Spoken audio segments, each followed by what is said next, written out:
নমস্কার বন্ধুরা, কেসি কিচেনে সবাইকে স্বাগত। আজ আমি নিয়ে এসেছি আলু বিনস দিয়ে একটা নিরামিষ তরকারি। এই রকম আলু বিনসের তরকারি আমরা রুটি, পরোটা, লুচি কিংবা ভাত সব জিনিসের সাথে খেতে ভীষণভাবে ভালোবাসি। চলো দেখে নিই কীভাবে আমি বানাচ্ছি। দেখো, আমি কিছুটা বিনস নিয়েছি। বিনসটা খুব ভালো করে প্রথমে ধুয়ে নিয়েছি। ধুয়ে এরকম লম্বা লম্বা কেটেছি। একটা আলু আর টমেটো কেটে নিয়েছি। প্রথমে অবশ্যই সমস্ত তরকারিগুলো ধুয়ে নিয়েছি। তারপরে দেখো, এদিকে একটা কড়াই চড়িয়ে তার মধ্যে সর্ষের তেল দিয়েছি।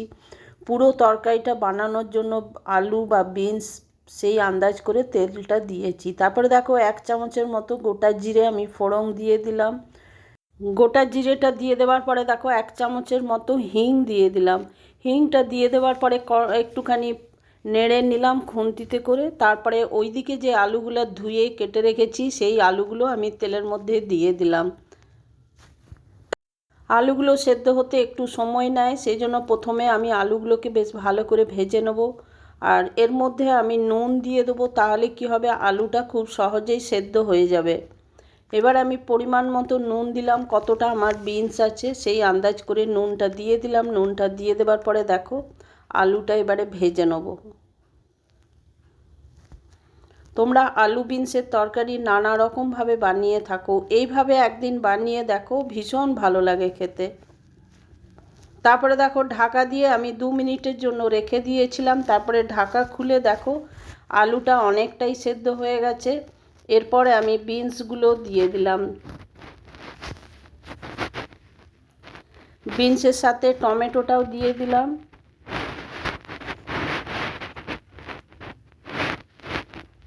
আর 2-3টে কাঁচা লঙ্কা আমি ছোট করে কেটে রেখেছি, সেই লঙ্কাগুলোও আমি দিয়ে দিলাম। তোমরা যদি বাচ্চাদের জন্য বানাও তাহলে তোমরা ঝালটা বুঝে দিও। এরপরে বিনস, টমেটো আর আলুটাকে একটুখানি বেশ ভালো করে প্রথমে ভেজে নিতে হবে। আর প্রথমে কিন্তু আলুর সাথে বিনসটা দিয়ে দিলে কিন্তু কি হয়, বিনসটা একটু কালো কালো হয়ে যায় আর দেখতেও তরকারিটা ভীষণ খারাপ হয়ে যায়। এরপরে আমি দেখো পরিমাণ মতো হলুদ দিয়ে দিলাম। হলুদটা দিয়ে দেওয়ার পরে ঢাকা না দিয়েই আমি সমানে এটাকে এবারে নেড়ে চেড়ে ভেজে যাব। প্রথমে কিছুটা আমি হলুদ দিয়ে নুন দিয়ে ভেজে নেব বিনসটা।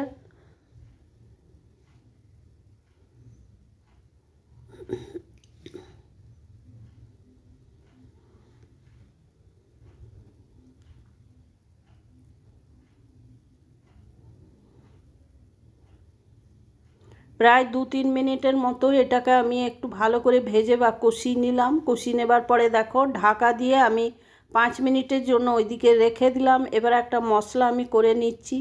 কিছুটা আমি দারচিনি, একটা স্টিক দারচিনি দিলাম, 1 চামচের মতো মৌরি দিলাম, 2 টুকরো আদা দিলাম, একটা শুকনো লঙ্কা দিয়েছি, আর কিছুটা আমি এর মধ্যে নারকেল দিয়ে দেবো।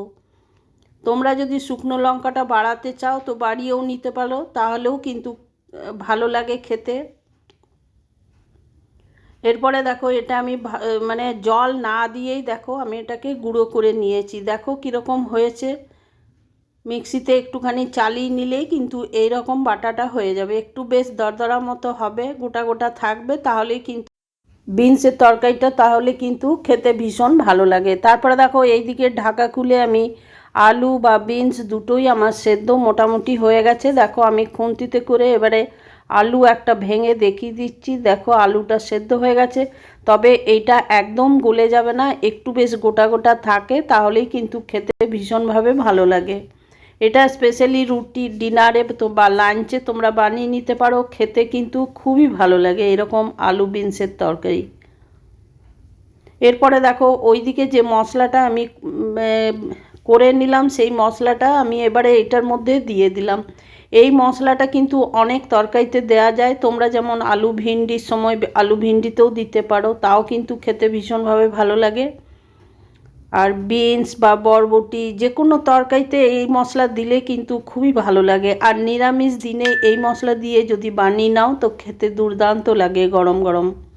তারপরে দেখো, ওই মশলাটা দিয়ে দেওয়ার পরে আরও বেশ খানিকক্ষণ 2-3 মিনিটের জন্য আমি এটাকে একটু ভেজে নেবো বা কষিয়ে নেবো।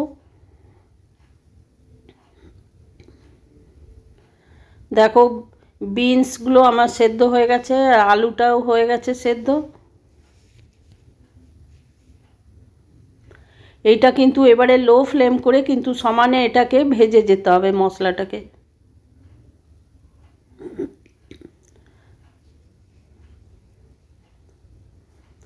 ভাজা হয়ে গেছে। এরপরে আমি ওপর থেকে কিছুটা ধনে পাতা দিয়ে দিলাম। ধনে পাতাটা দিয়ে দেওয়ার পরেও আর একটুখানি বেশ ভালো করে নেড়ে চেড়ে নিতে হবে, তাহলেই তরকারিটা আমাদের রেডি হয়ে যাবে।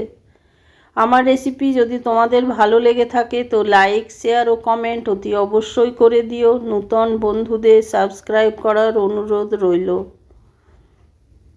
দেখো কত সুন্দর হয়েছে তরকারিটা, আর এইভাবে বানালে কিন্তু গরম গরম ভীষণ টেস্ট হয়। দেখো আমি খুন্তিতে করে তুলে দেখিয়ে দিচ্ছি। তবে তোমরা যদি চাও তো আলুর পরিমাণটা এতে আরও বাড়িয়ে নিতে পারো। এরপরে দেখো আমার হয়ে গেছে। হয়ে যাওয়ার পর আমি গ্যাসটা বন্ধ করে দিলাম। এবার গরম গরম রুটি বা পরোটা সব জিনিসের সাথেই খাবার জন্য রেডি। তোমরা সকলে ভালো থেকো, সুস্থ থেকো। ফিরে আসছি পরের কোনো রেসিপি নিয়ে। ধন্যবাদ।